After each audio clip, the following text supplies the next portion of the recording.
Hello everyone! Ayan, kumusta po sa inyong lahat and happy Tuesday. So for today's video ay tara at samahan niyo po ako magluto nitong ating isa na namang napakasarap na pwedeng pang merienda, pwede din pang handa. So itong ating biko or sinokmani. Ayan, minsan tawag din po dito sa Bicol ay sinuman. Ayan, so tara na guys at samahan niyo po ako magluto and enjoy watching po. So yung ating malagkit na bigas ay sinaing ko na guys. So pinapalamig na lang natin.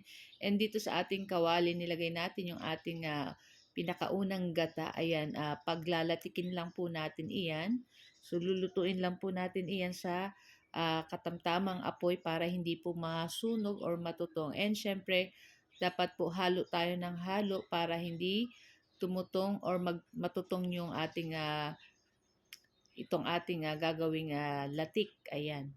So, pagmamantikain lang po natin dyan yung ating gata ng niyog. At pag ganyan na guys at nag-brown na, ayan, pwede na nating kunin yung ating mga latik dyan.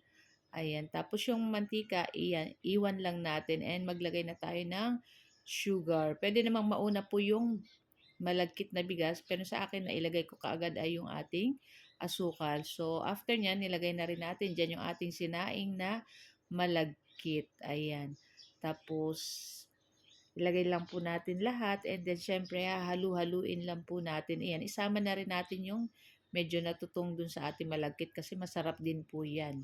Tapos ayan, halu-haluin na po natin iyan hanggang mag-absorb yung sugar and yung mantika ng ating gata. Ayan, dun sa ating malagkit. Ayan, mas masarap po yan kung pagsaing natin na ilalagyan natin ng dahon ng pandan para mas mabango. So, ayan na nga at naglagay pa ako guys ng asin para medyo may pambalance dun sa ating tamis nitong ating biko or nitong ating sinokmani. And syempre, halu-haluin lang po natin iyan hanggang mag ano yung lasa nitong ating sugar dito sa ating malagkit. So pag ganito guys na lumalaban na yung ating malagkit, ayan medyo okay na yan, luto na yan. So itong ating latik, naglagay muna ako dito sa ating dahon ng saging and then after niyan, ilalagay na po natin dyan yung ating nilutong biko or sinokmani. Ayan, tamang-tama po to guys. Pwede nating kainin ito ngayong padating na Holy Week. Ayan. Naalala ko nung bata pa ko, ganyan po yung aming kinakain. Tas bihon, pero hindi na nilalagyan ng karne. Ayan. Tapos, bagay na bagay itong ating biko or sinokmani. At itoppings na natin yung natirang latik.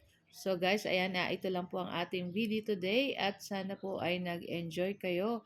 Huwag nyo na po sanang kalimutan mag-like, comment at pa-share na rin po ng ating video. At kung bago pa lang po kayo sa aming page, huwag nyo po sanang kalimutan mag-like at mag-follow para palagi po kayong updated sa aming mga bagong video na i-upload. So guys, thank you for watching and see our next video again. Tara na guys at samahan nyo na kaming tikman at kainin itong ating napakasarap na biko or sinokmani. Thank you for watching. Bye! Ciao!